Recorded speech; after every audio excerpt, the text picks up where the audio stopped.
அஸ்ஸலாமு அலைக்கும் வரஹ்மத்துல்லாஹி வபரகாத்துஹு. அன்பார்ந்த OH இஸ்லாம் சேனல் நேயர்களுக்கு எல்லாம் வல்ல ஏக இறைவனுடைய அன்பும் அருளும் நம் அனைவர் மீதும் என்றும் நிலவட்டும்.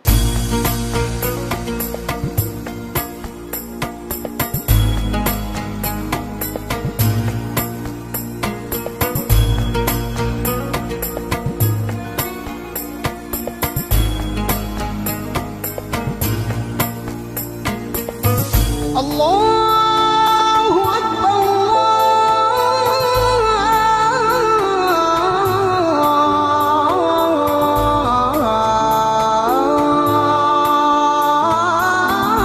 அல்லாஹு அக்பர்.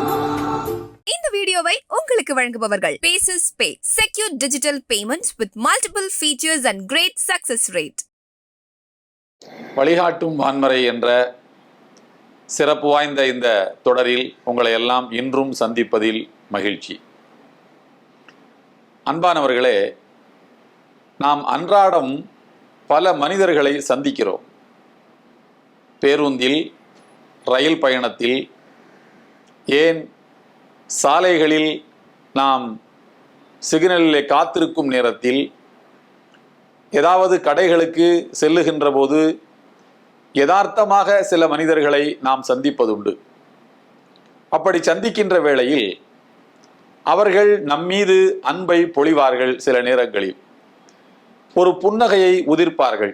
ஏதாவது நாம் அசம்பாவிதமாக நம்முடைய காலோ கையோ அவர்கள் மீது பட்டுவிட்டால் நாம் அவரிடத்திலே சாரி என்று மன்னிப்பு கேட்டாலும் கூட அவர்கள் விடுங்க சார் என்று மிகச் சாதாரணமாக சொல்லி நம்மீது அன்பை பொழிந்துவிட்டு போகின்ற ஏராளமான மனிதர்களை நாம் தினந்தோறும் சந்திக்கிறோம். இப்படி காரணமே இல்லாமல் முன்பின் அறிமுகம் இல்லாத மனிதர்களும் கூட நம்மீது அன்பை பொழிகிறார்களே, அதற்கு என்ன காரணம்?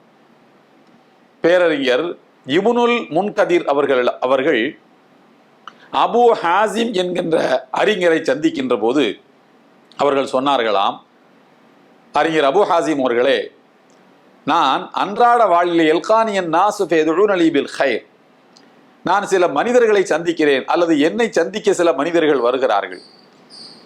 நான் மாணவர்களுக்கு பாடம் நடத்தி கொண்டிருக்கின்ற போது என்னை சந்திக்க சில பொதுமக்களில் சிலர் வருகின்றார்கள்.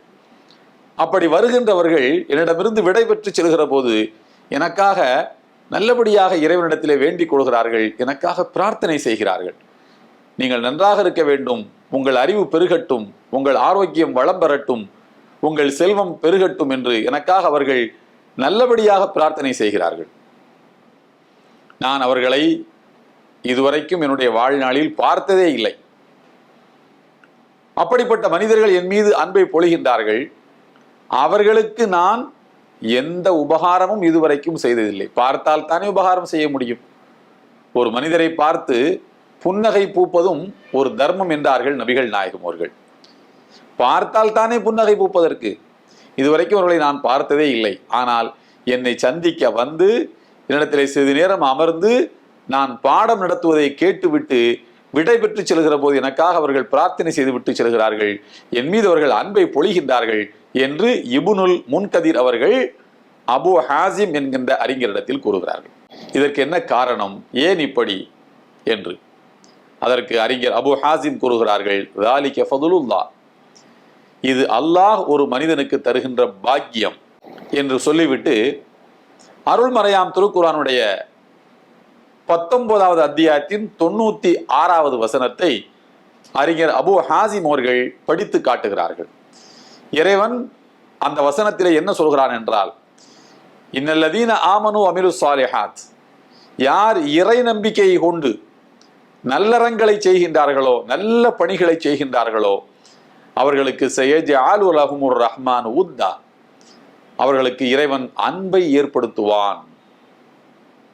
அன்பை ஏற்படுத்துவான் என்று இறைவன் சொல்லியிருப்பது சக மனிதர்களின் அன்பை ஏற்படுத்துவான், வானவர்களாம் மலக்குகளின் அன்பை ஏற்படுத்துவான், தன் அன்பை அந்த அடியானுக்கு இறைவன் பொழிவான். இப்படி அன்பின் எல்லா வகைகளும் அந்த மனிதனுக்கு கிடைத்துவிடும். யாருக்கென்றால் இறை நம்பிக்கை கொண்ட நிலையில் நல்லற பணிகளில் ஈடுபடக்கூடியவனுக்கு என்று அபு ஹாசிம் அவர்கள் விளக்கம் அளித்தார்கள். அன்பானவர்களே, நம்மை சிலர் வெறுக்கிறார்கள் என்று நமக்கு சில புகார்கள் இருக்கலாம். என்ன மனிதன் அவன், காரணமே இல்லாமல் என்னை வெறுக்கிறானே, என் இனத்தை வெறுக்கிறானே, என் செயல்களை வெறுக்கிறானே என்று உங்களுக்கு வருத்தம் இருக்கலாம், கோபம் இருக்கலாம். நம்முடைய அறப்பணிகளை நாம் பெருக்கிக் கொண்டோம் என்றால், நம்முடைய நல்லறங்கள் பெருகுமானால் நம்மீது அன்பு செலுத்தக்கூடியவர்களின் எண்ணிக்கையும் பெருகும் என்பதை இந்த வசனம் நமக்கு உணர்த்தி காட்டுகிறது. அன்பானவர்களே, அருள்மறையாம் திருக்குரானில் ஏராளமாக ஒரு இறை தூதரின் பெயர் கூறப்பட்டிருக்கிறது என்றால் அவர்களில் ஒருவர் இறை தூதர் மூசா நபி. அவர்கள் சிறு வயது குழந்தையாக இருந்தபோது அந்த நாட்டினுடைய மன்னன் ஃபிரௌன் ஆண் குழந்தைகளை தேடி தேடி கொலை செய்து கொண்டிருந்த காலகட்டம் அது. அந்த நேரத்தில் பிறந்த இறை தூதர் மூசா நபி அவர்களுக்கு எல்லாம் வல்ல இறைவன் எப்படிப்பட்ட ஒரு தோற்றத்தை வழங்கினான் தெரியுமா? பார்ப்பதற்கு நல்ல கொழுக்கு முழுக்கு என்று இருப்பார்கள். கை குழந்தையாக இருக்கின்ற போதே அவர்களை அள்ளி கொஞ்ச வேண்டும் என்பதை போல தோன்றும் பார்க்கக்கூடியவர்களுக்கு. அவ்வளவு அழகாக இருப்பார்கள் இறை தூதர் மூசா நபி. இதற்கு எல்லாம் வல்ல இறைவன் அருள்மறையாம் திருக்குரானிலே சொல்கின்றான் 20வது அத்தியாயத்தினுடைய 39வது வசனத்தில், வல்கைத்து அலைக்க முஹப்பத்தம் மின்னி, நான் என் புறத்தில் இருந்து உங்கள் மீது அன்பை பொழிந்தேன் என்கின்றார். இறைவனுடைய அன்பு இறை தூதர் மூசா நபி அவர்களுக்கு கிடைத்தது. இறைவனின் அன்பு கிடைத்ததால் ஃபிரௌனுடைய மனைவியின் அன்பு கிடைத்தது. தன் பிள்ளையை போல் இறை தூதர் மூசா நபியை அவர்கள் கொஞ்சி வளர்த்தார்கள். ஃபிரௌனுடைய மனைவி, ஃபிரௌனுடைய மனைவியின் அன்பு கிடைத்ததால் ஃபிரௌனின் அன்பே கிடைத்தது. ஆண் குழந்தைகளை தேடி தேடி கொலை செய்து கொண்டிருந்த ஃபிரௌன் மூசா நபி தன் அரண்மனையிலே வளர்வதற்கு வழிவிட்டான். ஃபிரௌனின் அன்புக்குரிய ஒரு குழந்தை அந்த நாட்டு மக்கள் அனைவருடைய அன்புக்கும் உரிய குழந்தையாக மாறியது. நாட்டு மக்கள் அனைவரும் நேசிக்கின்ற ஒரு குழந்தையாக இறைத்தவர் மூசா நபி மாறுவதற்கு காரணம் என்ன, அதனுடைய மூலப்புள்ளி என்ன என்று கேட்டால் இறைவன் சொல்கின்றான், நான் என் அன்பை உங்கள் மீது பொழிந்தேன் என்கின்றான்.